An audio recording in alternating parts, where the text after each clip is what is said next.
Ne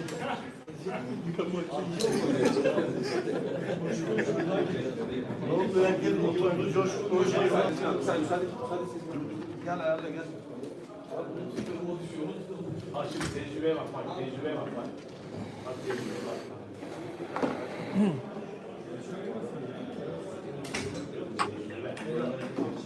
Kime merhaba. Kime?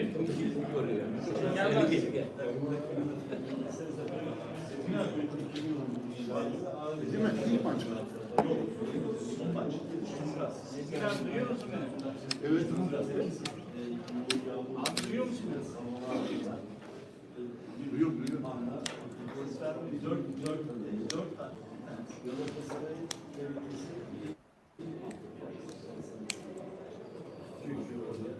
Şimdi arkadaşlar bugünkü maçta Bu size olabilir mi ilk maç? geçen seneki hazırlık maçında yaptık. Evet. İlk maç. Kocaeli'de.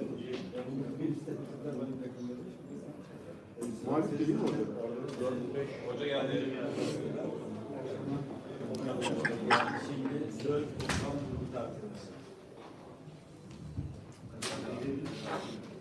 Sadece Almanca soru gerisini çeviriyoruz diyorsunuz. Türkçe genel çeviriyoruz. Evet, hazır mıyız? Lütfen telefonun sesini kısalım. Buyurun hocam. Yaklaşık ayın 3'ünde başladık. Türkçe Günlük Kültür 8 günlük. Evet, hazır mıyız? Lütfen telefonun sesini kısalım. Buyurun hocam.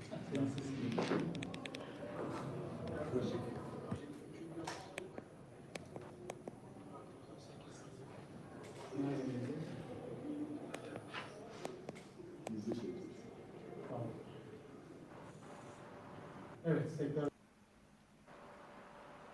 şans verdik. Onları oynatarak Galatasaray'ı biraz daha hale getirmeye çalışıyoruz. Belki birçoğuna yine kiralık oynamalarını sağlayacağız. Yani hem kaleci olarak hem oyun içerisindeki değişik pozisyonlarda çok fazla oyuncumuz var. Belki 2 senedir bizle beraber yaklaşık 30 tane akademi oyuncusu antrenmana çıktı. Bu kampta da yaklaşık 8-10 tane içerisindeki değişik pozisyonlarda çok fazla oyuncumuz var. Belki 2 senedir bizle beraber yaklaşık 30 tane akademi oyuncusu antrenmana çıktı. Bu kampta da yaklaşık 8-10 tane akademi oyuncusu bizle beraber. Yani onlara da bir yandan yatırım yapıyoruz. Tam olarak çok fazla şans verebildiniz mi derseniz çok fazla şans veremedik. Çünkü çok yoğun bir yarış içerisindeyiz. Her maçın çok önemi var bizim için. O yüzden kadro genişliğimiz de çok fazla olduğu için belki birçok oyunculara şans veremedik ama onları oynatarak en iyi hale getirmeye çalışıyoruz. Ben bugünkü performanslarımda hepsini memnunum. Ne zaman kullansak bize olumlu geri dönüşler oluyor. Hepsini önümüzdeki yıl için tabii ki daha bir şekilde hazırlayacağız. Sezgin Bey. Hocam yeni sezon hayırlı olsun. Bugün bir fikstür çekimi yapıldı. Çok konuşulur hocam. Avantajımız var, dezavantajımız var diye. Siz nasıl gördünüz? Tabii ki 17 takımda oynayacaksınız ama baktığınız zaman bir avantaj, dezavantaj görüyor musunuz? Hocam 5 Temmuz tarihi geçen sene Hasti'ye indirdiğiniz 4-3 yenildiğiniz bir karşılaşmaydı. Ve yanlış hatırlamıyorsam yine ilk hazırlık maçınızdı. Yine ilk hazırlık maçı. Gollü bir maç, tek farklı yenilgi. Bir tarih tekerrür edecek mi? Bunu sormak istiyorum. Teşekkür ederim. Fikstürler tabii ki oynanmadan hiçbir fikstür avantaj diyemezsiniz. Maçları oynayacaksınız, ondan sonra avantaja çevirebilirsiniz. 2 sene önceki başlangıç maçlarımız çok zordu. Orada puan kayıpları tabii ki yaşamıştık. Bu onun biraz daha tersi gibi oldu. İç saha maçlarımız bu sefer daha fazla. Dış saha maçlarımız özellikle ilk 12 haftalık periyotta biraz daha az. Ama dediğim gibi hiçbir oynanmadan avantaj değil. Yani bütün maçları oynadıktan sonra, kazandıktan sonra ancak avantajı çevirebilirsiniz. O yüzden yani önümüze gelen fikstürü oynayacağız. Geçen seneki gibi bütün maçlarımızı kazanmaya çalışacağız. Yani ligin başından sonuna kadar oynayacağımız bütün maçları 36 maçta kazanmaya çalışacağız. Geçen sene önce rekorlar kırdık. Bu rekorları devam ettirip tekrar bir şampiyonluk, 25. şampiyonluğa ulaşmak istiyoruz. Bu da ilk maçımızdı. Yani geçen seneye göre daha az kısa bir sürede bu ilk maça çıktık. Burada dediğim gibi çok az süreler de vardı. 45'te yine değişiklikler yaptık, devamlı değişiklikler yaptık. Bu maçta benim açımdan tabii ki yani iyi futbol, oyuncu görme, oyuncunun performansını yükseltme ve sezon hazırlama anlamında çok büyük önem var. Öbür türlü yenseniz de aynı duyguları hissediyorsunuz, yenilseniz de aynı duyguları hissediyorsunuz. O yüzden buralara çok takılmıyorum ama dediğim gibi iyi futbol, iyi oyun, istekli oyun, Galatasaray'ın hedefi neyse, oyun olarak hedefi neyse, bugün maçın sonuna kadar bence bunu ortaya koyduk. Oyun hedefimizi ortaya koyduk. Oyun olarak da bence Galatasaray markasına yakışık oyun ortaya koyduk. Bundan sonraki maçta daha da yükselerek devam edeceğiz. İkinci kamp bizim için çok daha önemli olacak. Oradaki 2 maçımız daha sonra da herhalde büyük ihtimalle Süper Kupa'nın tam tarihi açıklanmadı ama sezon öncesi oynanacak. 3 Ağustos Olimpiyatı. Sezon önce açıklandı. Ne zaman? 3 Ağustos Olimpiyatı. Olimpiyatı Allah kolaylık versin hepimize. Siz görüyor musunuz Olimpiyat'ın maçları?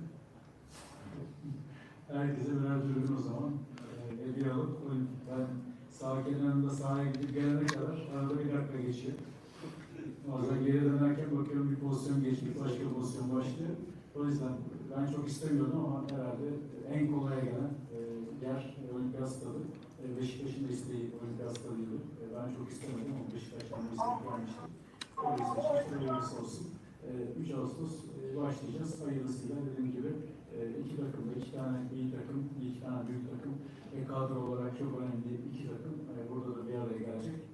Bizim için de tabii ki şu andaki hazırlık hedefi Süper Kupa maçı. Tekrar bir kupa kazanmak istiyoruz. Son soru ve kurulu izleyiciler istedim. Barış Öztürk, Spor Türk Dijital.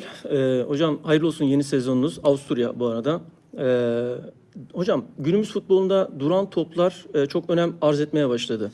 Yani maç içerisinde kilitlenen durumlarda, anlarda duran toplardan ofans ve defans anlamında ciddi anlamda önem arz etmeye başladı. Bu konuda antrenmanlarda özel bir önlem alıyor musunuz? Bununla ilgili antrenör ekibiniz var mı? Varsa almayı, yoksa almayı düşünüyor musunuz? Birinci sorum bu. İkincisi, önümüzdeki sezon, yeni sezonda yabancı VAR hakemlerinin yine devam etmesini arzuluyor musunuz, istiyor musunuz? Teşekkür ediyorum. Yeni sezonlara başarılar diliyorum. Evet, şöyle başlayayım. Yani duran toplar geçen sene çok fazla gol kaydettik. Duran toplar önemli bir silah tabii ki. İyi atanınız, iyi vuranınız olacak. Yani fiziksel olarak ve sayı olarak kalabalık rakip sahaya ceza sahasına giren bir takımız. Bundan dolayı da bence iyi atan oyuncularımız da var. Duran topları. Çok fazla belki ligin en çok gol bulan takımıyız. Bunun için özel tabii ki kendimiz her maç öncesi son antrenmanda duran top çalışıyoruz. Kendi dizilişimizi, rakibin dizilişini, ofansif, defansif çalışmaları yapıyoruz. Onun yanında tabii ki analiz ekibimizden bir kişi sadece duran toplarla bu anlamda ilgileniyor. Saha içerisinde o bize destek veriyor. Önümüzdeki sene içinde yine duran top bizim için önemli olacak. Bugün bir tane attık. Bir de ama taç atışından, uzun taştan aslında bu sabah onunla çalışmıştık. Rakibin uzun taşına. Oradan da bir gol yedik. Ama dediğim gibi bu duran toplar çok önemli. Yabancı var hakemi geldikten sonra aslında biraz daha tansiyon düştü. Ligde, ülkede tansiyon çok fazla düştü. Ama bunun yanında baktığımızda yani Türk hakemlerine tabii ki çok fazla güvenmemiz gerekiyor. Aynı hatalar yabancı hakemler yaptığında kimsenin sesi çıkmadı ama Türk hakemler yaptığında çok kişinin sesi yükseldi, farklı şeyler aradık. O yüzden yani şu anki ortam, son görünen ortam var. Yabancı var hakemlerinin ülkedeki tansiyonu düşürdüğü ve bu şekilde devam etmesi gerektiği gibi benim de görüşüm bu yönde. Teşekkür ederiz. Herkese iyi akşamlar. Evet. Değerli kıymetli izleyicilerimiz, takipçilerimiz hoş geldiniz, sefalar getirdiniz. Mutlu Hocam, Adnan Hocam nasılsınız, iyi misiniz? Öncelikle oradan başlayayım. Teşekkürler Barış Hocam, sağ olun, iyiyiz, gayet güzel. Bu görüntüleri izledikten sonra daha da bir mutlu olduk, daha da bir heyecanlandık. Artık Spor Türk Dijital'in uluslararası bağlantıları ve görüntüleri artık yayınımıza ulaşınca daha bir ayrı bir hava oldu bizde. Daha bir güven geldi kendimize. Ve ülke genelinde de yani bunların izlenebilir olması artık ulusal açısından gerçekten çok kayda değer bir program olacağını söylemek istiyorum buradan. Sizin de dilinize, yüreğinize sağlık. Okan Hocam'a da buradan sizinle yapmış olduğu röportajdan dolayı da Okan Hocam'a ayrıca teşekkür ediyorum. Sağ olsunlar, yeni var olsunlar. sürprizlerimiz olacak hocam bunlarla evet, ilgili. Biliyorum, doğrudur, evet, aynen öyle. İnşallah bizi izleyenler görecek Spor Türk Dijital'in nasıl bir atmosfer yakaladığını, yakalayacağını izledikçe görecekler yani. herkese buradan bizleri takip etmelerini ve abone olmalarını, gerektiğinde beğeni yapmalarını özellikle istirham ediyoruz. Teşekkür ediyoruz sizlere de. Buyurun. Adnan Hocam buyurun. Evet, zaten bizim kanalın ciddiyetini göstermiş olduk bu şeylerle. Yani millet ispat istiyorlar. Biz aslında ispata da gerek yok da bu türlü yayınları mecbur yapıyoruz zaten. Kamp işte Evet. sana Avusturya'da Galatasaray'a emanet etmiştik zaten. Gelecek dedik. Evet. Barış Hocam. Çok Evet. güzel oldu. Takımla iç içesin. Kampları takip ediyorsun. Futbolcularla görüşüyorsun. Teknik kadroyla görüşüyorsun. Bilgiler alıyorsun. En güzel yeni bilgiler şu anda kamp. İstanbul'a gelince de artık yeni bilgiler bizde olacak. Şu anda yeni bilgiler, yeni duyumlar, yeni transferler sende. Sen Okan Hoca'yla her gün görüşüyorsun. Sıkı arkadaşlarsın. Evet. Biliyorum, ben buradan Evet. takip ediyorum. Diğer basın mensubu arkadaşlarla çok iyi diyaloğum var. Nevzat Dindar özellikle yani biliyorum. Onlarla diyaloğum iyi. Böyle başarıların devamını diliyorum. Galatasaray'ı takip etmekte. Yani sana bıraktık Avusturya'yı. İkinci kamp döneminde daha güzel bilgiler vereceksin. Daha yeni bilgiler, daha canlı bilgiler vereceksin. Takip edeceğiz. Seyircilerimizin de, izleyicilerimizin de bizi takip etmelerini tavsiye ediyoruz. Teşekkür ediyorum hocam. Ağzınıza yüreğinize Evet. sağlık. Arkadaşlar şu anda anlık 737 kişiyiz. Hepinize merhabalar, hepinize selamlar, saygılar. Evet, ben şimdi hocam biraz toparlayayım. Sizler girişi yaptınız. Şimdi Galatasaray Avusturya'da 2024-2025 sezonu hazırlık kampı çerçevesi içerisinde çalışmalarını devam ettiriyor. Birinci etabını devam ettiriyor. İkinci etabı da bir sonraki aşamada 22 Temmuz itibariyle başlayacak. Tabii ayın 11'inde gerçekleşen Lask-Linz Galatasaray karşılaşmasını birebir takip ettik, izledik. Zaten antrenmanları da takip ediyorduk, izliyorduk. Maçtan da istedik ki izleyicilerimize bir izletelim. Oradaki röportajlarda bizlerin de aktif olduğunu, her basın toplantısında bizlerin de olduğunu, bazen soru sorabiliyoruz, soru soramıyoruz. Biraz ortamlar orada da farklı. Ama bu defa sorumuzu sorduk. Zaten yayınımıza da getirdik ve yayın akışımızda izleyicilerimize bunu gösterdik. Avrupa Journal olarak, yani Europe Journal olarak Sportürk Dijital ailesi bundan sonra tüm Avrupa'da veya dünyada diyeyim istediği her maçı izleyebilecek, takip edebilecek seviyede. Dolayısıyla bizler de bu çerçevede izlediğimiz, takip ettiğimiz tüm maçları izleyicilerimizle, takipçilerimizle an ve an paylaşacağız. Şimdi yarınki programımızı da ben aktarayım buradan yeri gelmişken. Yarın bir haber bekliyorum. Eğer basına açık, bugün saat 5.30 itibariyle yarım saat bir basına açık antrenman gerçekleştirildi. Fakat buna ben katılamadım, gidemedim bir özel işimden dolayı. Ama yarından haber bekliyorum. Eğer yarın basına açık bir yarım saatte olsa bir antrenman söz konusu olursa gideceğim ve oradan da canlı yayınlarla sizlere aktaracağım. Oradan röportajlar alacağım ve röportajları da sizlerle paylaşacağım tekrardan. Hocam durum bu. Onun dışında biraz maçtan, ortamdan bahsedeyim. Ondan sonra yine topu asist olarak size atacağım. Maçtan biraz bahsedip orada birebir canlı izlediğim için şöyle biliyorsunuz yani takımlar sezon öncesi özellikle ilk kamp döneminde oyuncuları sezonu hazırlıyor. İşte tempo yakalasın, işte hızlansın, işte biraz kondisyonunu geliştirsin. İşte 30'a yakın, yaklaşık 30'a yakın genç oyuncu denedik dedi Okan Hoca, gördünüz. Altyapıdan hepsi veya kiralıklardan geri dönenler falan oldu. Bunları işte böyle bu birinci etapta hoca deniyor ve deneyecek, devam edecek. Yani burada alınan 3-2'lik bir mağlubiyet taraftarı üzmesin. Geçen sene zaten basın toplantısında da açıkladı, orada söylenildi. Geçen sene de mağlubiyetle başladı takım ama sezonu şampiyonlukla bitirdi. Yani hazırlık etaplarının, birinci etaplarının her zaman takımı adı üstünde hazırlık, yani birinci etap. Yani hafif geçer yani. Ama asıl ikinci etap. Zaten Okan Hoca basın açıklamasında da bunu, toplantısında da bunu dile getirdi. İkinci etapla beraber takım artık yeni transferler, bunlara da değineceğiz biraz sonra. Bunlarla ilgili de bilgileri var. Onları da burada ekranlarda sizlerle paylaşacağım. Hocam dün işte dün diyorum ayın 11'inde, yani Lask maçı diyeyim daha doğrusu, herkes anlayacaktır bunu. Lask hazırlık maçında şimdi Dubias 23. dakikada kendi kalesine golü attı. 1-0 öne geçti Lask takımı. Arkasından Metehan Eyüpspor'dan kiralıktı. Eyüpspor'dan geldi. İşte antrenmanlara çıkmaya başladı. Metehan özür diliyorum. Ve 56. dakikada çok güzel, şık zamanda yerinde bir gol attı ve skoru 1-1'e getirdi.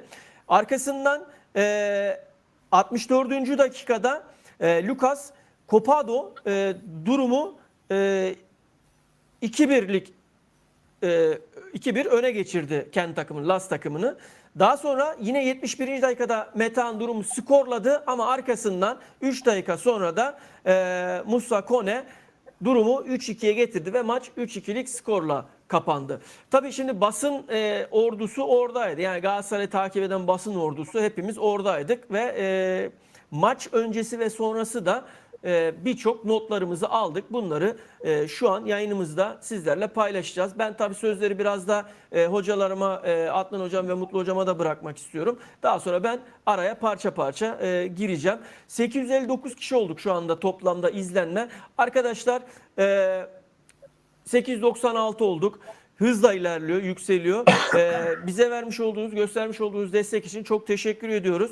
Lütfen bir beğeniler ve like'lar ve abone olmayanlarınız varsa da abone olursanız da çok memnun oluruz. Teşekkür ederiz. Bu arada bir mesajımız var.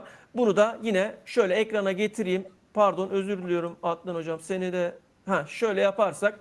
Evet. Bunu da ilerleyen dakikalar içerisinde dursun burada. Değerlendireceğiz, konuşacağız. 924 kişi olduk. Evet. Adnan Hocam, senden başlayacak olursak.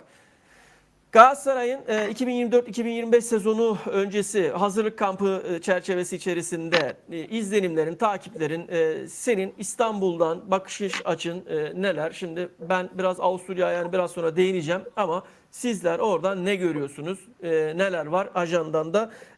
Buyur Adnan Hocam. Evet, şimdi ben bugün birkaç yöneticiyle bir araya geldim. Bir yemekteydik, sohbet ettik. Takım hakkında şu anda yayında söylemeyeceğim birkaç bilgiler aldım yani. Daha söylememi rica ettiler. Tamam. Şimdi Galatasaray hiç aceleye gerek yok. Taraftarlarımıza da sesleniyoruz burada. Galatasaray'ın şu anda hiç telaşlı bir transfere hiç ihtiyacı yok. Bunu söyleyelim. Yani bir Beşiktaş, bir Trabzonspor değiliz şu anda. Fenerbahçe. Nokta transferler geliyor ve çok baba transferler. Yani birinci sınıf. Hiç acele etmesinler. En yakın zamanda. Şu anda kamp döneminde takım. Bu kampın zaten sen de söyledin birinci aşaması genç futbolcularla işte katılabilen az futbolcuların birbirine kaynaşması, genç futbolcuları takıma adapte edip hocaların tanıması, bunların nasıl seviyede olduğunu. Yani kamp yani adı üstünde futbolcuların adaptasyon süresi. Bunların içinde genç futbolcular, Avusturya her zaman Galatasaray'a faydalı geliyor. Bak yıllardan bu yana. Şanslı, faydalı. Evet hocam. Çok şanslı geliyor. Galatasaray'ın Avusturya'da yaptığı tüm kamp dönemlerinde şampiyon olmuştur yani. Böyle de hocam, bir şey var. bununla ilgili çok özür diliyorum bir virgül. Geçen sene Galatasaray'ın yapmış olduğu Graz'daki kamp bölgesinde bulunan oteli Fenerbahçe takımı, Fenerbahçeli yöneticiler Galatasaray hani o şansı kırar mıyız? İşte Evet. uğuru bozabilir miyiz düşüncesiyle Galatasaray'dan önce davranıp hemen orayı kamp bölgesi olarak aldılar. Onun yani zaten ondan sonra Galatasaray bu tarafa döndü. Buyur hocam. Özür diliyorum. Araya giriyorum ama ara gireyim. Tabii canım. Yok. Evet. Yani Fenerbahçe zaten bunu yapacağı normal. Yani Galatasaray'ı seviyesine yetişmekten ziyade Galatasaray hep alt etmenin derdinde. Zaten onları söylüyoruz, Evet. söyleyeceğiz zaten. Evet. Ee, Aynen. Galatasaray'ın kampı çok güzel geçiyor. Biz buradan da görüyoruz, takip ediyoruz. İnan genç futbolcular çok iyi adaptasyon oluyor. Mesela Eyüpspor'a verdiğimiz Metehan 2 çok güzel gol attı.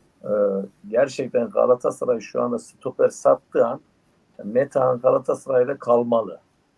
Ben zaten birkaç Hocam futbolcumuz yine geri istiyor. Arda Hoca Eyüp istiyor ama istiyor, Eyüp istiyor şimdi şöyle ama kararı Okan Hoca verecek. Barış Hocam şimdi büyük ihtimalle Metehan ikinci kamp dönemine de götürülecek. Bugün söylenenler de söylüyorum. Birkaç futbolcu daha var. Mesela hiç Hocam sen isimler, konuş. Ben bu arada şunu da bir ekrana getiriyorum.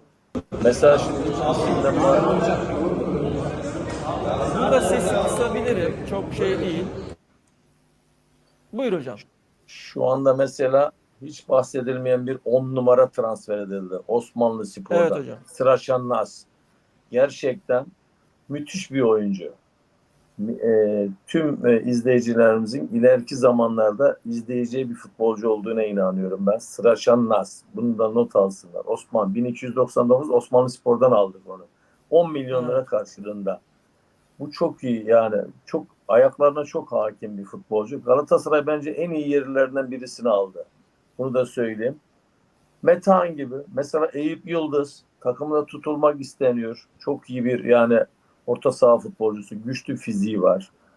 Ondan sonra Emin Bayram zaten biliyorsun taraftarların sayesinde sosyal medyada birleşmelerle satılmadı yani. Yoksa çok ucuza satılacaktı. Evet. Bu durduruldu. Hocam gitmek istiyor. Şöyle de bir durum var. Evet. Araya gireyim. Sen isimleri söyledikçe ben de Yok, aklıma tabii, geldikçe tabii. araya gireyim. Şöyle ilk 11'de oynamak istiyor. Şimdi Galatasaray'da da şu anda önünde hani rotasyonda da olsa oyuncu oynayabileceği artık kıvama geldiğini, ilk 11'i sezon boyunca ilk 11'de devam edebileceğini düşünüyor. Dolayısıyla gitmek istiyor ve önünün açılmasını istiyor hocam. Öyle de bir durum Doğru, var. o da haklı. O da haklı. Tabii canım. Tabii oynar. Gideceği her takımda direkt oynayacak bir futbolcu zaten. Artı Efe Akman, Hamza Akman büyük ihtimalle kiraya verilecek. Direkt oynayacağı. Evet. Birkaç sene yetişmesi lazım bunlar bu futbolcu. Yusuf Demir çok iyiydi. Çok iyi kamp dönemi geçiriyor bak Yusuf. Çok Evet. iyi. Başta da canlı Hocam izledin sen. Yusuf Evet. şeyden önce kamp döneminden önce Avusturya'da burada özel bir antrenör ekibiyle beraber yeni sezona hazırlandı. Hazırlıklarını yaptı. Kondisyonlu yani birinci etap kampa geldiğinde kondisyonlu geldi hocam. Yani fit geldi ve dolayısıyla onu da şu anda bu maçta özellikle gösterdi. Yani fit olduğunu gösterdi yani. Evet. Yusuf çok iyi gidiyor dediğin gibi. O zaten hazır gelmiş. Yani antrenmanlı gelmiş. Çalışmış yani. Bunun yanında işte Kazımcan falan da hep kadroda devam ediyor. Bunlar zaten ikinci kamp dönemine eleyecek, kiralanacaklar. Bunlar devam edecek. Ama bizim az futbolcularımız mesela Icardi çok fit geldi. Bak hep basınlarda çok da fit. izliyor. Gerçekten mükemmel bir kilo vermiş gelmiş. Ve bir de şu hocam hiç bu birinci kampa bu futbolcuların çoğu gelmezdi bak farkındaysan. Evet. Bu sezon hiç kimse olmazdı farklı birinci hocam. kampta. Şu anda Galatasaray geçen sene kadrosunun neredeyse Sanchez hariç tamamı şu anda birinci kamp döneminde hocam. Hocam Bu, şöyle Okan Hoca'nın net talimatı var.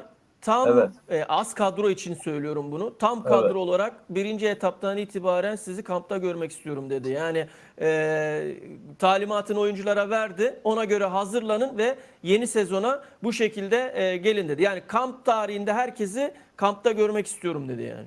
Bence de zaten hocam olması gereken bu. Bence de birinci kamp döneminden başlama itibaren tüm futbolcular katılmadı. Ha yeni transferler gecikenler olacak tabii ama senin elindeki futbolcu eğer sakat değilse, eğer Avrupa'da ya da dünyada diğer şeylerde maçları yoksa aynı Sanchez gibi katılmayabilir. Ama normal hiç takımlarına maçlara gitmeyen futbolcular katılmalı. Bu yani olmalı. Ve Galatasaray'ın en büyük avantajı Gerçekten kampa neredeyse full kadro gitti. Çok iyi, faydalı bir şey yani. Çok iyi. Evet. Ha bu sağ bek falan herhalde büyük ihtimalle bunlar ikinci kamp dönemine yetişecek. Birinci kamp dönemine büyük Hocam, ihtimalle yetişmez. Evet. Şöyle söyleyeyim, önümüzdeki hafta görüşme, yani şöyle söyleyeyim, iki net transfer var görüşülen. Biri orta saha, biri sağ bek. Biraz sonra onu söyleyeyim. Sizler anlatın hocam. Sonra ben şey yapacağım, toparlayacağım konuyu. Yani ben kısacası yani Galatasaray çok iyi bir kamp dönemi geçirdi ve tüm futbolculara katıldı. Benim için en büyük avantaj budur yani. Tam kadro katılması çok büyük avantaj. Genç futbolcularla bu az futbolcuların birinci kamp döneminde buluşması Barış Hocam müthiş bir olaydır bak yani. Müthiş Gerçekten hocam. çok önemli.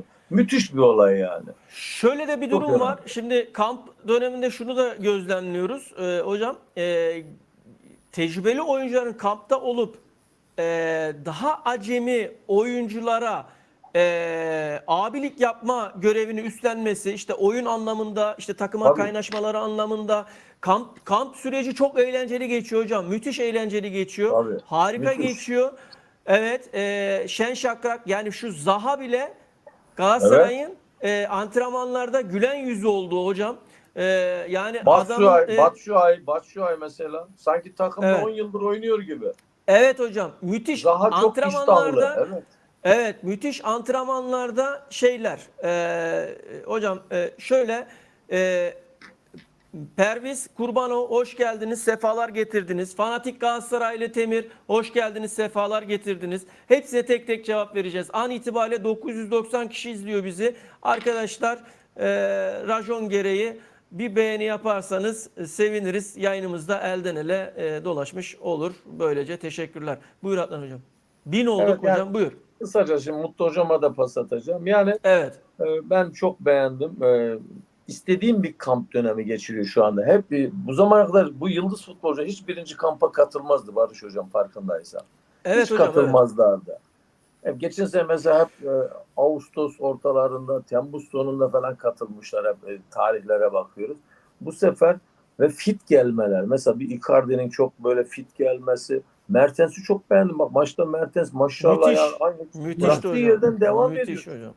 Yani bunlar yani çok Galatasaray doğru yolda. Hiç aceleye de gerek yok. Nokta transferler geliyor. Ben de yani birkaç isim söylemeyeceğim de yani yani A yıldız bir futbolcular gelecek. Bunu da seyircilerimize söyleyelim. Topu Evet, atayım ben Mutlu Hocam'a da. Bir virgül daha alayım hocam. Hocam şöyle, futbolculardaki bu iştahın sebeplerinden bir tanesi de Galatasaray'ın bir ön eleme turuyla Şampiyonlar Ligi'ne katılacak Tabii. olması rahat. Yani o Tabii. şey var, psikoloji, hani o 2 eleme, 3 eleme falan yok yani. Tek bir tane yapıp oradan Şampiyonlar Ligi'ne gözüyle. garanti şeyi var. Yani bir rahatlama yok aslında, rehavet yok ama onun da bir şeyi var ve Şampiyonlar Ligi'nde başarılı olmak istiyor bütün futbolcular. Çünkü Barış Hocam. hepimiz şunu söylüyorlar. Biz hepimiz yıldızız. Yıldız adayı değiliz. Tabii. Bizler zaten yıldızız diyorlar yani Tabii, ve tabii. bizim yerimiz, bizim ligimiz Şampiyonlar Ligi diyorlar yani. Ve Şampiyonlar Ligi'nde başarılı olmak için bir mücadele söz konusu. Ondan sonra durum bu. Yani bunları aktaracağız. Buyur Barış Mutlu Hocam. Hocam. Barış Buyur Hocam. Hocam. Mutlu Hocam'a top atmadan.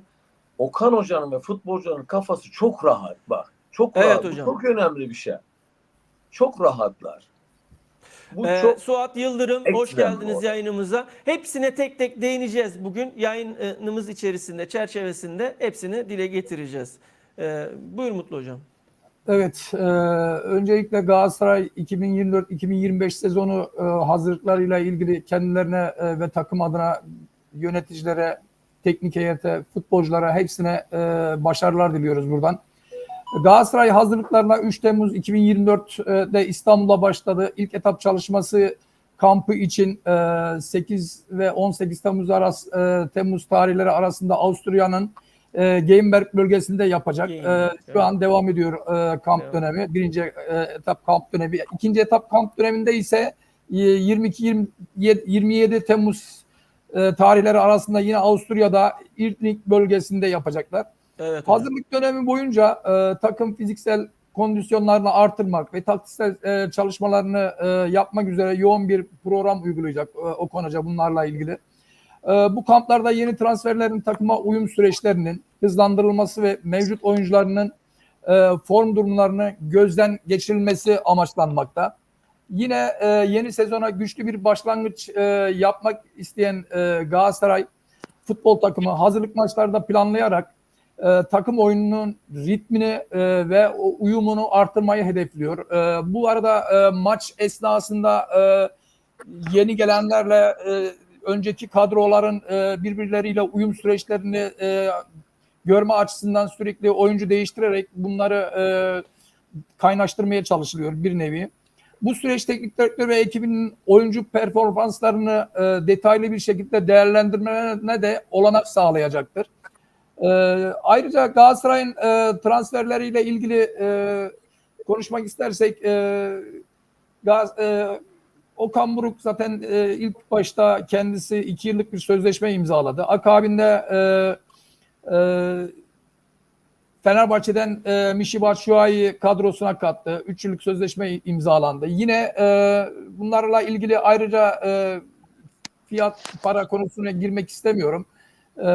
Yine ayrıca kiralıktan dönen oyuncular var Galatasaray'da. Bunlar arasında Yunus Akgün, Emin Bayram, Dubois, Alexander Çikildao ve Yusuf Demir bunlardan bazıları. Bu futbolcuların da geçen sezon oynadıkları takımlarda kesinlikle yani başarılı olduklarını ve Galatasaray'da bu sene kadroyu zorlayacaklarını düşünüyorum. Yani inanıyorum bunların içerisinden de bazıları kadroda kalacaktır yani. Yine takımdan ayrılan önemli isimler arasında Nicola Zaniolo var. Onun haricinde yani daha doğrusu ayrılan derken Atalanta'ya kiralandı. Endombele'nin kiralık sözleşmesi tamamen sona erdi. Bu hamlelerle Galatasaray hem kadro derinliğini artırmayı hem de Şampiyonlar Ligi'nde başarılı olmayı hedefliyor. Her ne kadar bir ön eleme hazırlık özür diliyorum ön eleme maçı yapacak olsa da Galatasaray burada Şampiyonlar Ligi'ne garanti gözüyle bakıyor ve yani muhtemelen katılacağı düşüncesiyle böyle bir kadro oluşturacak. Yani güçlü bir kadroyla girmek isteyecek Şampiyonlar Ligi'ne. Tabii bunun yanı sıra Süper Lig'de de 25. şampiyonluğa ulaşıp 5. yıldızı takma açısından varını yoğunu hatta geçen yıldan daha fazlasını ortaya koyup bu yıldızı takmaya çalışacaktır. Tabii rakipleri de boş durmuyor. Onlar da kendileri açısından bir takım çalışmalar yapıyorlar. Çalışmalarını devam ettireceklerdir. Yani bu önümüzdeki sezon geçen sezondan daha mücadeleci, geçen sezondan daha bir Saha içi saha dışı. evet şeyli geçecektir yani yani Daha fazla ses getirecek hocam. Çok daha fazla ses getirecek. daha fazla mücadeleye 25. şampiyonluk 5. yıldız. Herkes Evet. engel olmaya çalışacak. Evet yani engelden ziyade yani onlar da kendileri açısından Taş koymaya şampiyonluğa çalışacak yani. ulaşmak isteyeceklerdir. Yani böyle söyleyelim yani. Hocam şöyle şey, zaten çok virgül hocam çok özür diliyorum. Evet. Bununla ilgili zaten basın toplantısında sorduğum sorunun birisi de şuydu. Yabancı VAR hakemlerinin önümüzdeki yeni sezonda da devam etmesini istiyor musunuz? Arzuluyor musunuz hocam dedim. Ve kendisi de orada cevap verdi. Ona da değineceğiz biraz sonra hocam. Yani orada Okan Hocam gerçekten çok mantıklı bir cevap verdi. O özellikle VAR hakemleriyle ilgili konuya değinecek olursak yani Türkiye'deki o kaos ortamının yabancı VAR hakemlerin gelmesiyle bir nevi önü kesilmiş oldu. Yani kendi başarısızlıklarını tutup ya hakeme veya işte VAR'daki hakemlere veya orta sahadaki hakemlere yani bahane edip sürekli kaos ortamı yaratmanda bir mantığı yok. Şimdi yabancı hakemler de gelince artık sığınacakları başka bir şey de kalmadı yani. Gerek yok yani bunlara. Bence mantıklı, doğru yani devam etmeleri konusunda da doğru söyledi. Hocam bir virgül daha alayım. Özür diliyorum. Evet. Arkadaşlar TFF başkanlık yarışında Servet Yardımcı'nın adaylığını açıklayıp bir gün sonra neden adaylıktan çekildiğiyle ilgili de bomba bir haberim var. Bunu da dile getireceğim. Ama beğeni ve like'lar gelirse açıklayacağım, yoksa açıklamayacağım diyormuşum. Buyur Mutlu Hocam. Evet. Oğuz Aydın meselesine de değineceğim. Efe Akman meselesine, hepsine değineceğim arkadaşlar. Mesajlarınızı alıyorum, okuyorum. Buyur hocam. Yani Galatasaray'la ilgili ve yani önümüzdeki sezonla ilgili söyleyeceklerim benim bunlar. Yani önümüzdeki sezon geçen sezondan daha bir mücadele takımlar arasındaki daha bir rekabet ortamı olacağını söylemek istiyorum. Yani ben istiyorum ki bu sahada futbolla olsun. Yani saha dışı olaylar Çok zor hocam. Zor olacak hocam. Yani hak eden kazansın. Bunun Galatasaray, Fenerbahçe'si, Beşiktaş'ı yok.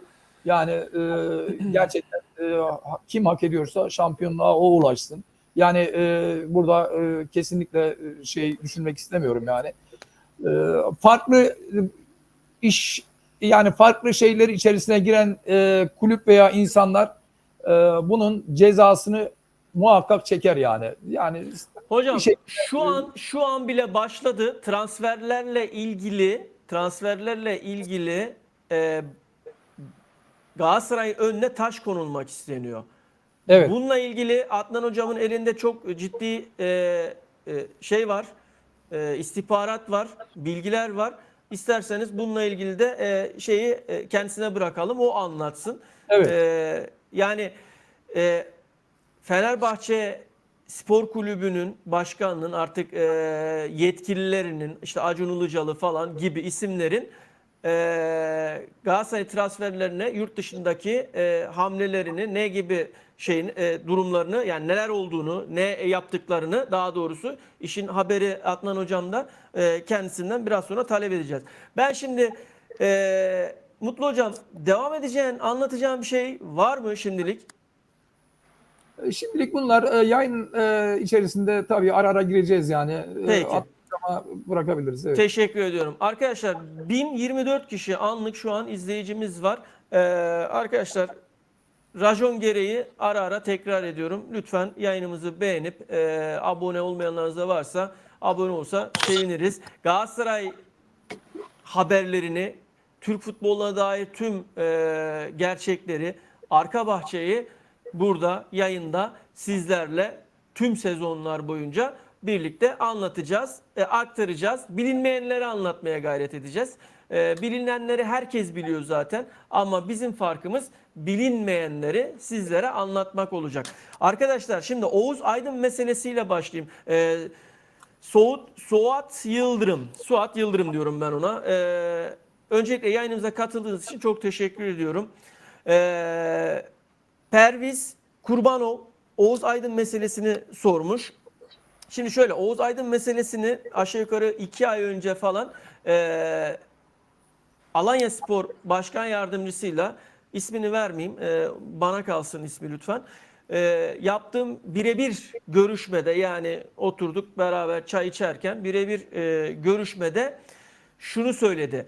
7 milyon euronun altına inmeyeceğiz ve nakit olarak dedi. Nakit olarak 7 milyon euronun altına inmeyeceğiz dedi. Bununla ilgili daha önceki yayınlarımızda zaten anlatmıştım, dile getirmiştim. Bunları daha önceki yayınlarımızda ara ara bakar dönerseniz izleyebilirsiniz. Şu an ne noktada onu söyleyeyim. 4,5 milyon euro Galatasaray teklif etti ama nakit teklif etmedi. Nakit, yani paranın hepsini Alanyaspor'a vermek vaadiyle teklifte bulunmadı. Fakat Alanyaspor her ne şartlarda olursa olsun oyuncudan gelecek paranın nakit olmasını istiyor. Dolayısıyla burada bir kitlenme söz konusu. Yani burada kitleniyor durum ve 4,5'un da üstüne çıkması isteniliyor. Ama Galatasaray'a şu anda eğer ki Kerem Aktürkoğlu transferi gerçekleşirse Galatasaray fiyat yükseltecek.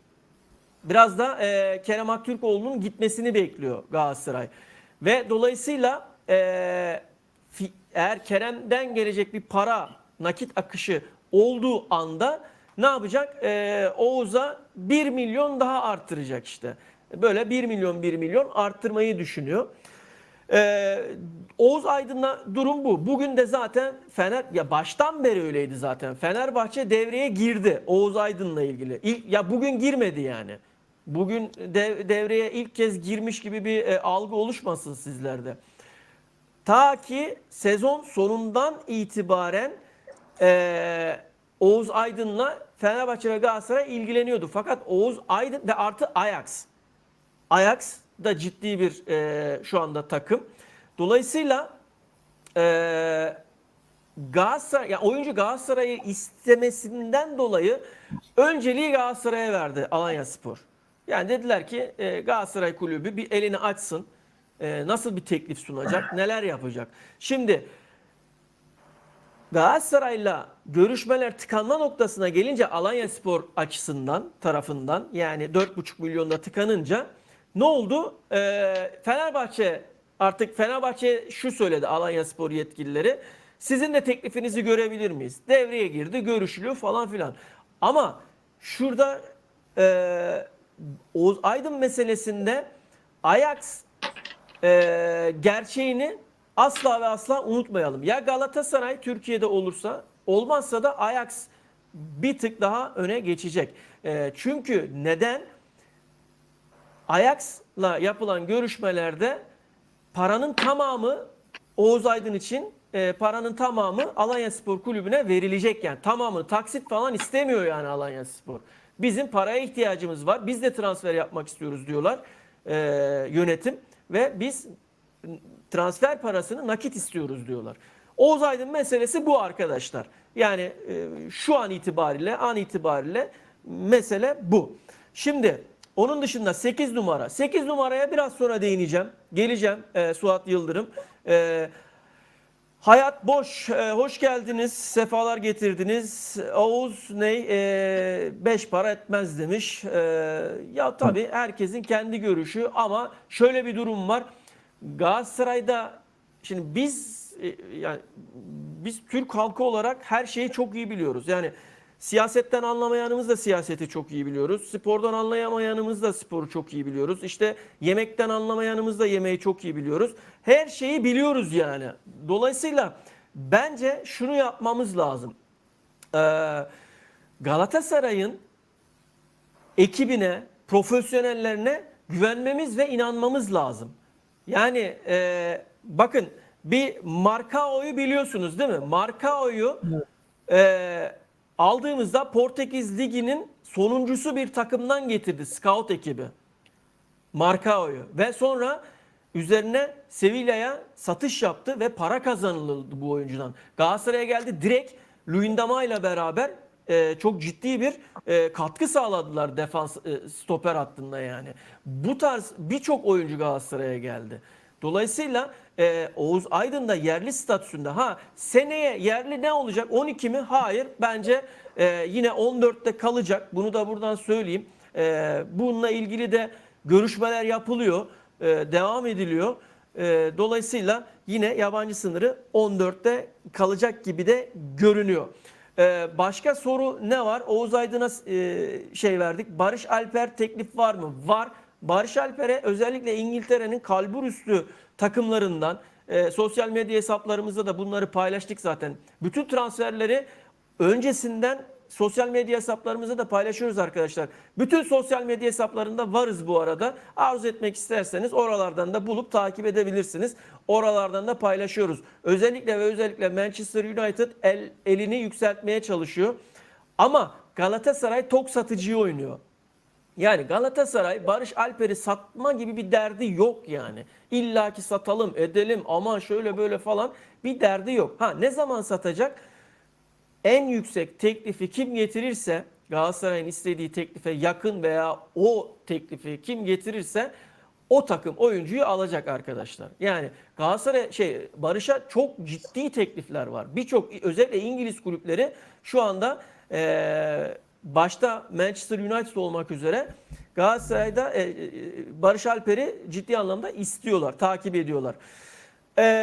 Fenerbahçe, Beşiktaş dünya yıldızlarını alsın. Biz Efe Akman'ı bile zor alalım. Ya biz şöyle Efe Akman'ı zor almıyoruz arkadaşlar. Efe Akman Galatasaray'ın çocuğudur. Altyapısından yetiştiği için Galatasaray takımların altyapısından yetişenlere genelde işte ne diyoruz biz kendi aramızda işte Galatasaray'ın çocuğu, Beşiktaş'ın çocuğu, Fenerbahçe'nin çocuğu falan deniliyor genelde. Şimdi Efe Akman yani Akman kardeşler Akman ailesi diyeyim daha doğrusu. Sülalecek Galatasaray'ın çocuğu yani. Galatasaray'da büyüyen, yetişen, işte orada top oynayan bir aileyi düşünün yani. Öyle.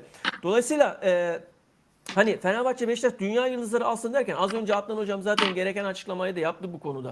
Şöyle dedi. Yani Galatasaray'ın hazır kurulu bir kadrosu var zaten. Galatasaray'ın sadece sağ bek ve orta sahada 8, 10, 6 daha doğrusu 6 ve 8 numaraya ihtiyacı var. Bir tane Icardi'nin arkasına bir oyuncu lazımdı. O da Batshuayi olarak geldi. Orayı da halletti Galatasaray. Bir de Mertens'in arkasına bir 10 numara rotasyon için olursa bitti. Kadro bu kadar arkadaşlar. Yani çok fazla para harcayıp işte çok fazla maliyete girecek bir kadro yapılanması zaten yok Galatasaray'da. Yeterli derecede şu anda kadrosu iyi. Fakat Fenerbahçe kadrosu bir nebze daha iyiydi. İyileştirmeler yapacaklar. Artık hoca değiştiği için onlarda da yani Mourinho geldiği için dolayısıyla Mourinho kendi takımını kendi kurmak istiyor ve bu doğrultuda transferler yapılacak Fenerbahçe'de. Beşiktaş meselesi tamamen apayrı bir şey. Beşiktaş biraz maliyetleri yüksek ve biraz yaşı ilerlemiş oyuncular kadrosuna katıp kadrosunu güçlendirme arzusu içerisinde ve böyle yapmak zorunda.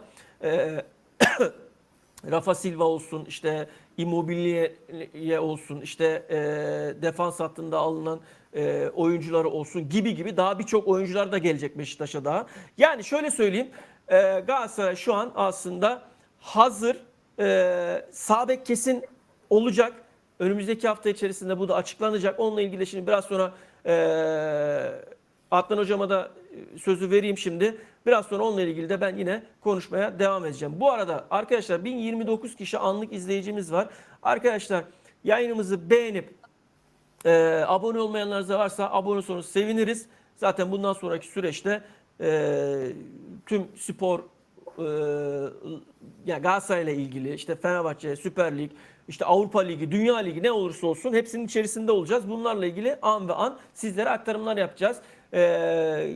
Ama şu an bu sezon öncesi gündemimiz Galatasaray ve Galatasaray ile ilgili devam ediyoruz. Muhammed Barış Cengizhan Tekeoğlu. Hocam çok özür diliyorum. Hoş geldiniz, sefalar getirdiniz Muhammed Cengizhan Bey. Biz de böyle bir şey beklemiyorum zaten demiş. Ne dediniz bilmiyorum. Açıklarsanız neye istinaden dediğinizi seviniriz. Yayınımıza da katıldığınız için teşekkür ederiz. Mutlu Hocam eklemek istediğim bir şey var mı? Sonra Adnan Hocam'a bırakacağım. Senden sonra Adnan Barış Hocam Hocam, şöyle Barış Alper Yılmaz'la ilgili transfer konusunu iletecektim ben buradan. Daha önceden Galatasaray'a 18 milyon Barış Alper Yılmaz'ın transferiyle ilgili 18 milyon euro teklif eden Aston Villa bu transfer ücretini 25 milyona çıkarmış durumda şu an.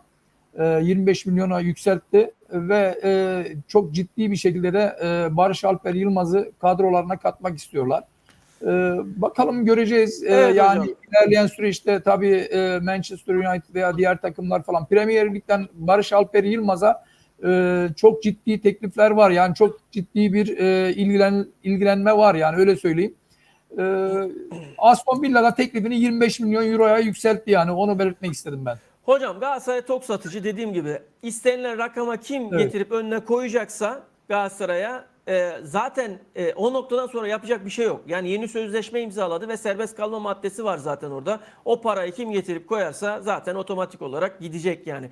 Hocam bu arada Sezai, Ali İpek, Oğuz Aydın transferi ne oldu? Az önce konuştuk Sezai Bey. Şöyle biraz ileri yayınımızdan sonra bir ileri alırsanız orada anlattık meseleyi. Bir daha tekrara düşmemek adına kusura bakmayın. Yayın akışında inanın bozamıyoruz. Sizden ricam lütfen bir öne alırsanız yayından sonra orayı yakalarsınız. Yayınımıza da katıldığınız için teşekkür ediyoruz katkılarınızdan dolayı. Adnan Hocam eklemek istediğiniz bir şeyler var mı? Buyurun. Şimdi hocam transferler dediniz de Barış Alper. Şimdi ben hafta içi bu İngiltere takımlarının, Avrupa takımlarının bazı transferlerini takip ediyorum. İnan isimsiz yani futbolculara 50 milyon, 60 milyon, 40 milyon eurolar veriyorlar. Bak. Aynen İnan öyle hocam. Bak ben de Barış, düşündüm onu bugün. O şekilde doğru söylüyorsunuz. ben bakıyorum Barış Alper bu futbolcuların hepsinin üzerinde kardeşim. Barış Alper neden bir 60-70 milyon euro yapmıyor? Yani neden yani? Türk Hocam takımı olduğu için. Barışinho olsaydı yani sonunda işte böyle Brezilyalı böyle bir ekleme falan olsaydı 60-70'ti hocam. Bak bugün benim görüştüğüm yönetici arkadaşlar yani Evet. Dursun Başkan'a tabii saygılar var. Hepsi yani Dursun Başkan bilir. Ama 50 Evet. milyon euronun altında biz sattırmayız diyorlar. Bak 50 milyon euronu. Çünkü kardeşim piyasası bu adamın ya. Aynen öyle. Hocam Avrupa'da şu anda Almanya'da turnuvada Ferdi Kadıoğlu, Barış Alper bir de Lambian mıydı İspanyalı çocuk? Evet. Abi 3 yıldız var. Başka var mı ya? Lamar. Evet, Lamar. Başka var mı? Gerçekten yani biz futbolcularımızı bu kadar çok şey yapmayalım yani. 25 milyon 30 milyon euroya Barış'ı ben vermem. Gerçekten vermem. O kadar isimsiz futbolcular büyük parayı alıyorlar ki aklım durur yani. Böyle bir şey olamaz. Bak görüyorsun işte 40 milyon euro, 50 milyon euro. Barış Alper benim gözümde 50 milyon euronun altına vermesine karşı. Oynasın Galatasaray'da. Galatasaray'ın şu anda para ihtiyacı yok. Yani Aynen öyle.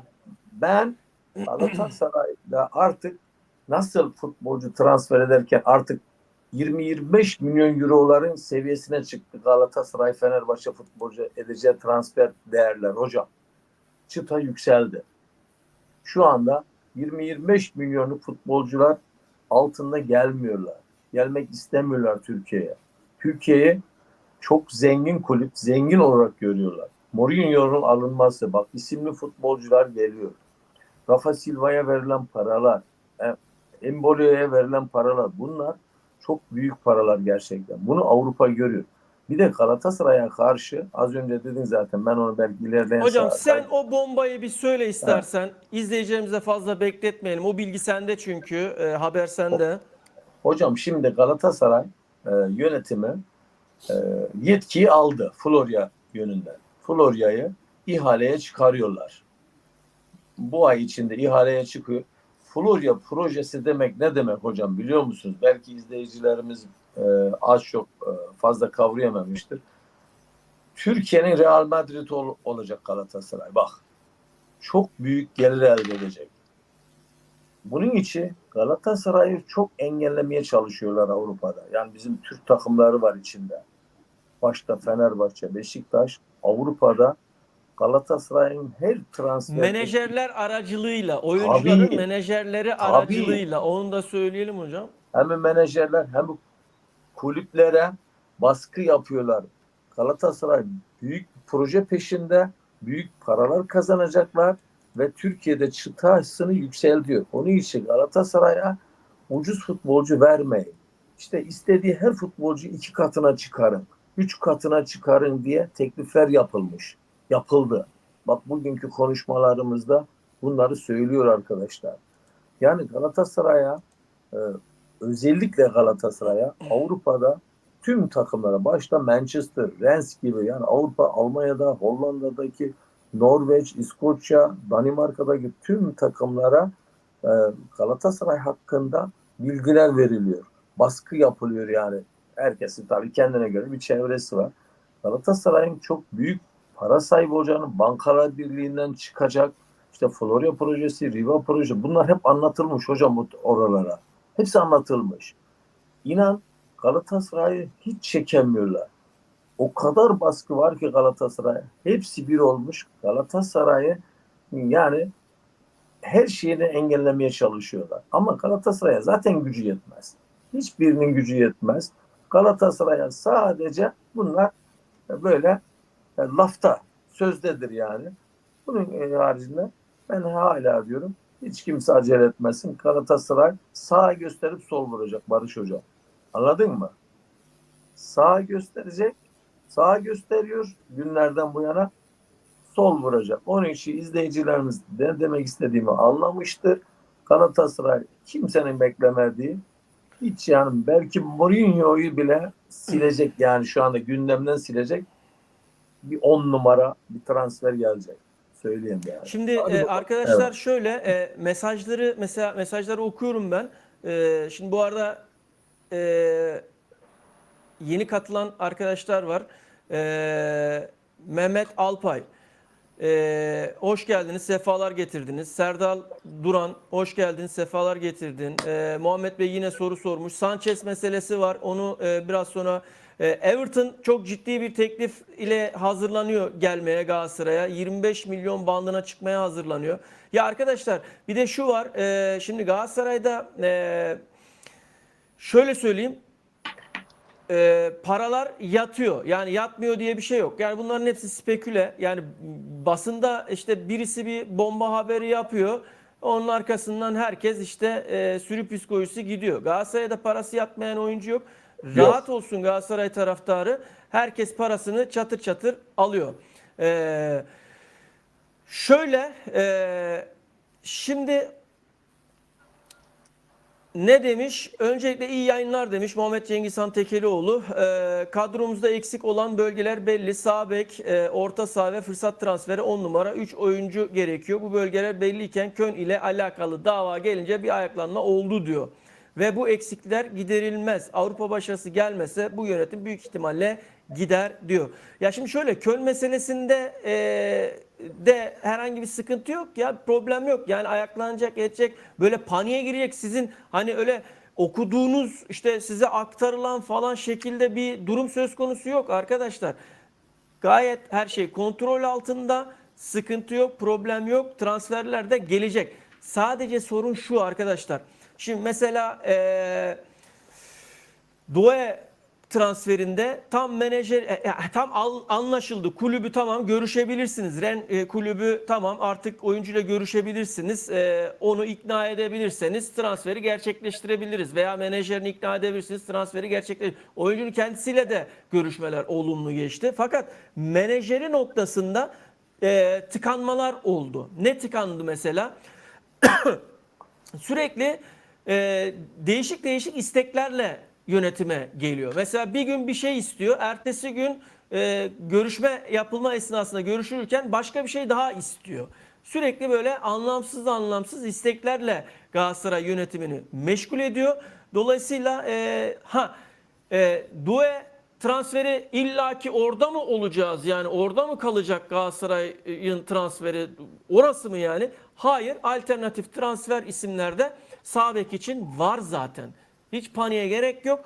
İkinci hazırlık kampına kadar yönetim transferleri yetiştirmeye çalışıyor. Şimdi 6 numara fırsat transferi 10 numara içinde, evet. 6 ve 8 ile ilgili de şimdi biraz sonra oralara geleceğim, değineceğiz. Anlatacağız. Bu arada hani biraz da şeye değinmek istiyorum. Böyle sizin şeylerinize, mesajlarınıza. Aynen Mehmet Bey'in de mesajına bir nevi değinmiş oldum. Evet, Mutlu Hocam.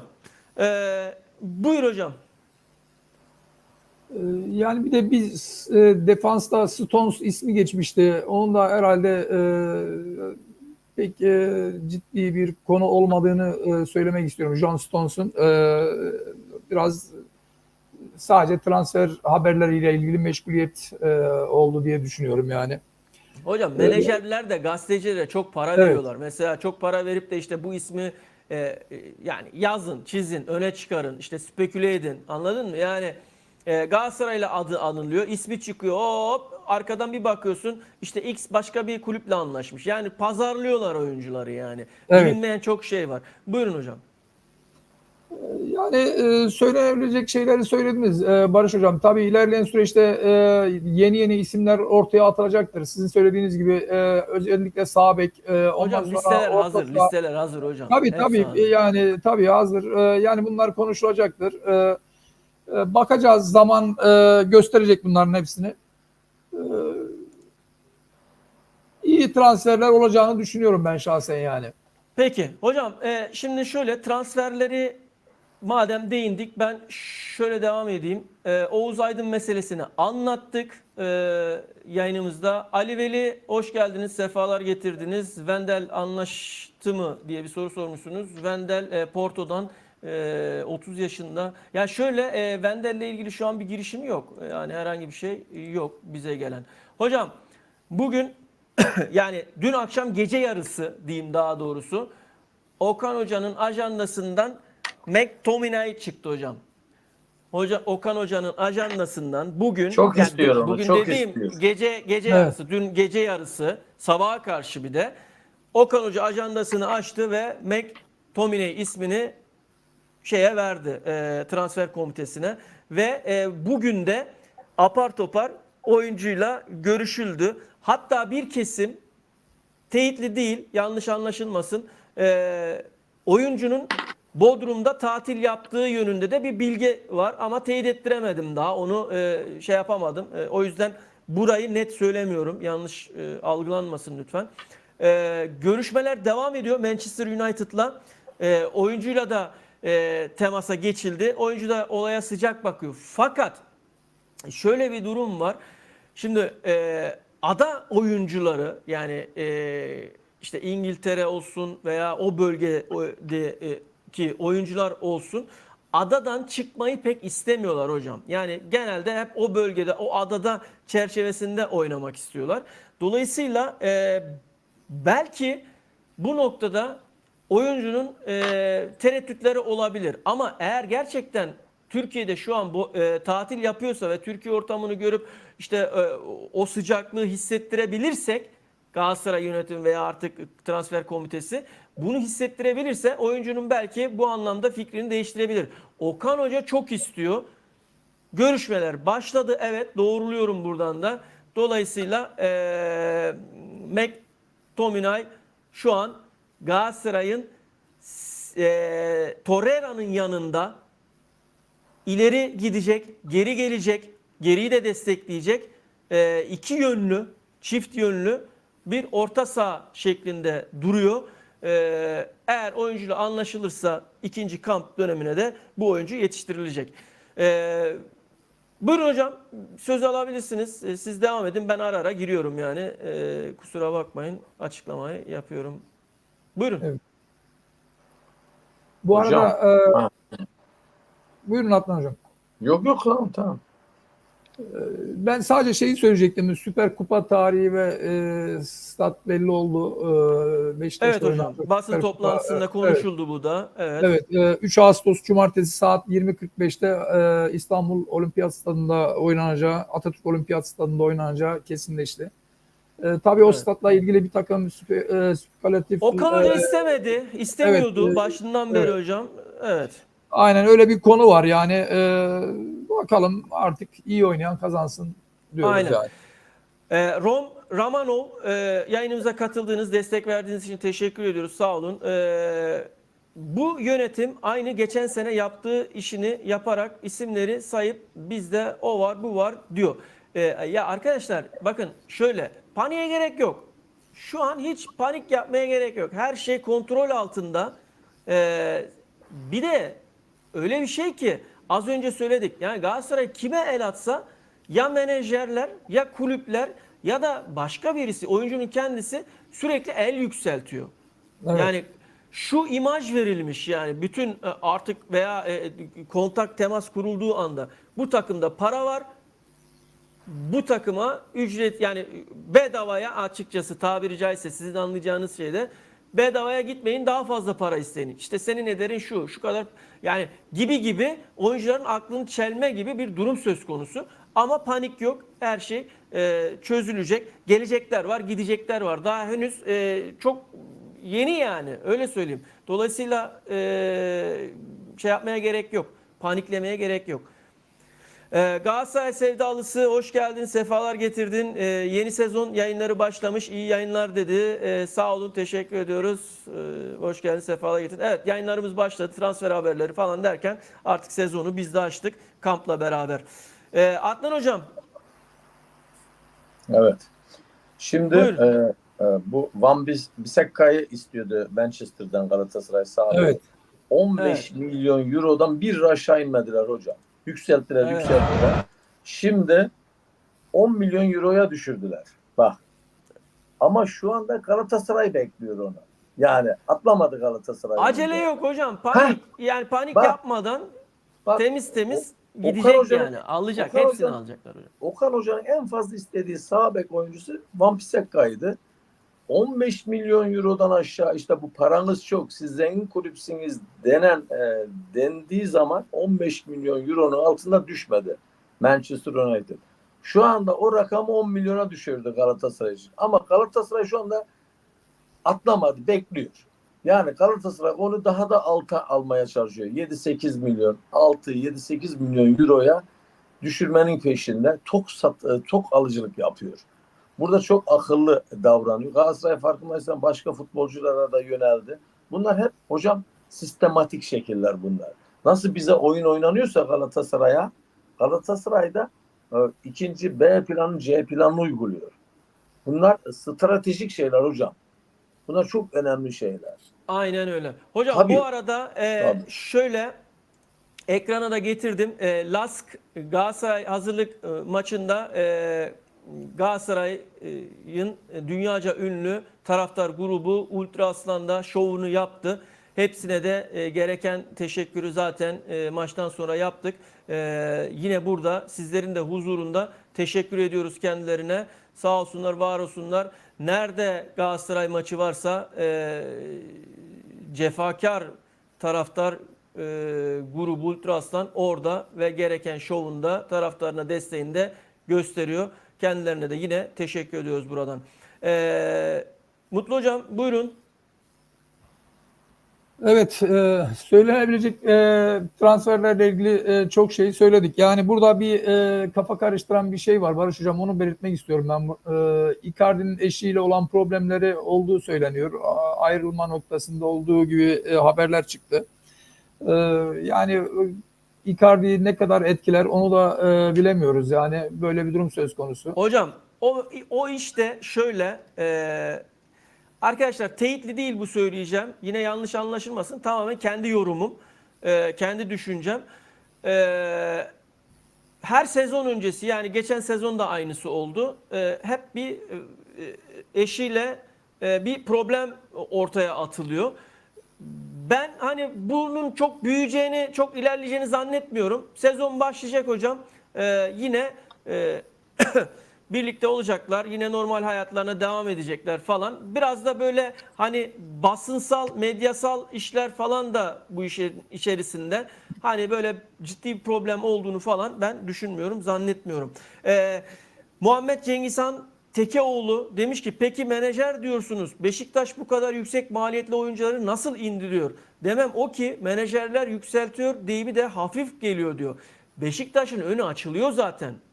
Olay Beşiktaşlık mesele değil. Tamamen Galatasaray'a ve sadece Galatasaray'la alakalı. Ve menajer Galatasaray'ın önü kesilmek isteniyor. Evet. tabii sadece mesela Galatasaray meselesi de değil yani. Özür diliyorum. Menajer meselesi de değil yani.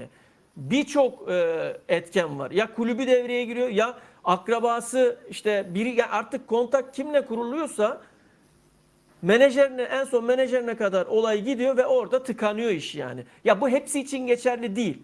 Bu arada onu da söyleyeyim yani. Hepsi için de geçerli değil. Hello demiş, mesajını yazmış. Teşekkür ediyoruz Hello'ya da. Sağ olsun, var olsun. Yayınımıza da katıldı. Verdiği desteklerden dolayı da. Hocam bu McTominay, Bissaka hikaye. Bizim bu borçlarla oyuncu almamız hayal. Eldeki oyuncuları geliştirmeye yönelik hareket etmeli Okan Buruk demiş. Ya şimdi şöyle evet hani genel mantık itibariyle baktığımızda haklısınız, doğru ama Galatasaray'ın oyuncu yetiştirecek şeyi yok. Nasıl diyeyim size? Zaman kaybı yok yani. Galatasaray'a gelecek oyuncu fit gelmeli ve 11'de oynayabilecek kapasitede, yetenekte olabilmeli yani. Yani Galatasaray şey değil, ilk A takım için söylüyorum yani. Oyuncu yetiştirme okul falan değil yani. Galatasaray oyuncuyu gelecek, ilk 11'e koyacak Okan Hoca veya rotasyona koyacak en fazla. Ondan sonra oynatacak yani. Oynatması lazım yani. Yarışmacı Onun takım, dış- yarışmacı. Yarışmacı takım yani. Anlatabiliyor muyum? Aynen. Adnan Hocam da dediği gibi. Arkadaşlar şöyle LASK hazırlık maçından şöyle kareler vereceğim size. Burada basın tribünde yerimizi aldık. Basın tribünü burası. Duayen gazeteci abimiz biliyorsunuz hemen uzun zamandır da görüşmüyorduk. Sezgin Gelmez Sezgin abimizle. Korkmaz Bey, Gelmez evet. Gelmez abimizle. Evet. Uzun zamandır görüşmüyorduk. Kendisine de selamımızı verdik. Ayaküstü konuştuk. Biraz da sohbet ettik. Yusuf'la yine bir anı aldık. Şöyle göstereyim. Zaha'yla yine. Zaha ya gülüyordu Zaha. Ağzı açık gülüyordu bembeyaz dişleriyle. Resim çektirelim dedim. Adam poz vereceğim diye birden ciddileşti yani. Ya neysen o ol arkadaş yani. Diyecektim orada da dedim hadi neyse bozmayayım. Ondan sonra Derik Kön kardeşimiz daha henüz tam böyle çok içine kapanık duran bir şeyi var. Antrenmanlarda hocam. neşe O hep antrenmanlarda evet hep öyle. Antrenmanlarda neşesi yerinde. Sezon başı sendromu olabilir hocam. Aynen. Oliveira hep neşesi yerinde. Yani Evet. gayet iyi, keyfi yerinde. Çok da güzel bir maç çıkardı aslında. Evet. İyi bir tane topu direkten döndü. Direkten döndü evet. Aynen. Dayımız her zamanki gibi. Dayı dedim iyisin devam dedim. Sağ ol Barış'cığım teşekkür ediyorum dedi. Mertens'imiz ondan sonra hocam Ali'miz. Ali'miz, Okan hocamız. Okan hocamız zaten sürekli beraberiz. Yalnız şurada Torreira nerede ya? Almamış mıyım Torreira'yı? Allah Allah. Neyse Torreira'yla da var. Şöyle söyleyeyim. Şimdi Torreira o kadar fit bir durumda ki elimi şöyle bir attım beline. Hocam Taş gibi. sanki taşa dokundum yani. Anlatabiliyor muyum? Taş Evet. gibi adam böyle. Yani adam öyle bir kondisyonda, öyle bir fizikte ki şu anda inanılmaz, müthiş, harika gidiyor. Zaten öyleydi ama yani formu hiç düşürmüyor ya. Müthiş yani. Hocam Hakikaten ufak tefek olduğuna bakmayın. O çok güçlü bir futbolcu. atom maşallah. karınca yani. Çok Tabii, güçlü hocam. çok Çok güçlü. güçlü. Oyunda da kendisini gösterdi zaten. Maşallah. Arkadaşlar bu arada yine söyleyeyim. Yarın bir haber bekliyorum. Şayet basına açık bir antrenman gerçekleşirse antrenmandan canlı yayın YouTube kanalımızdan, Sportürk Dijital YouTube kanalımızdan sizlere canlı yayını aktarmaya çalışacağım. Bugün 5.30'da 30 dakikalık bir basına açık bir alan vardı, zaman vardı. Fakat ben gidemedim özel işlerimden dolayı.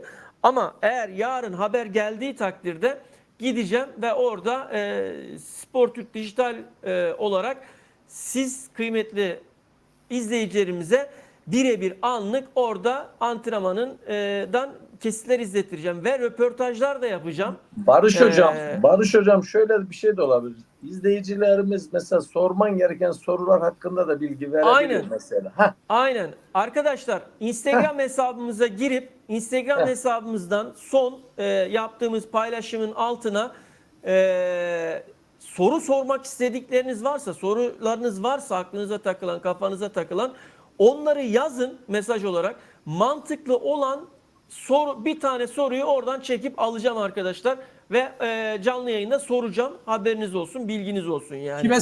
Kime sormak istediğini de belirsin yani hangi futbolcu Tabii kime sormak istediğinizi de belirtin. Eğer ortamı o an yakalayabilirsem soracağım. Yani Evet. sizlerin sorusunu kime sormak istiyorsanız orada soracağım arkadaşlar. Şimdi ne kadar olduk? 1 saat 15 dakika olduk. Hello demiş ki Galatasaray transfer yapması gerekmiyor. Altyapıdan veya altyapı oyuncularını ucuza kapatmalı. İşte ya Hello şöyle onu anlatmaya çalıştım. Yani Galatasaray yarışmacı bir takım olduğu için altyapıya şu an hani altyapıdan oyuncu getireyim. A takımda koyayım. İlk 11'de oynasın etsin falan. böyle bir zaman kaybı yaşayamaz yani. Bunu yapamaz, gerçekleştiremez yani. Dolayısıyla gelecek olan oyuncunun Öyle fit bir ve zaman hazır da yok yani. zaman Evet. da yok yani. Evet, Fit ve aynen tam gelip 11'de girebiliyorsa 11'e girecek, giremiyorsa rotasyonda oturacak. Zamanı geldiğinde hazır olacak ve zamanı geldiğinde de 11'deki yerini alacak ve devam edebiliyorsa o şekilde devam edecek. Yani o alayım Okan Hoca ona vakit ayırayım edeyim falan. Ya Okan Hoca'nın işi o değil yani. Bu altyapıdaki hocaların işi. Ne yapacak? Buyur hocam bunu bir dene diyecek. İşte şu an olduğu gibi, birinci etapta olduğu gibi 30'a yakın yaklaşık altyapıdan oyuncu deniyor zaten şu anda Okan Hoca. Dolayısıyla denemeler neticesinde kiralanacak, gidecek veya devam edilmek istenmeyecek oyuncularla yollar ayrılacak.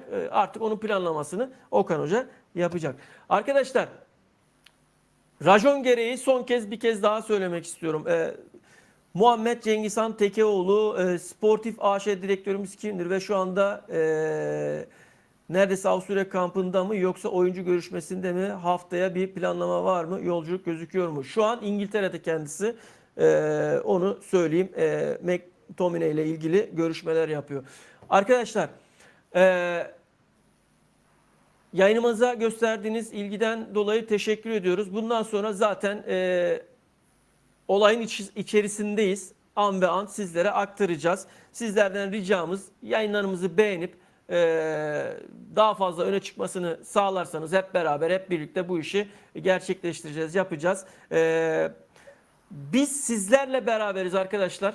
Yani biz şey değiliz yani, nasıl diyeyim size, sadece biz konuşalım, biz yapalım, biz edelim mantığında değiliz. Sizler de yorumlarınızı belirtin, sorularınızı sorun, konuşalım, birlikte kontak halinde devam edelim.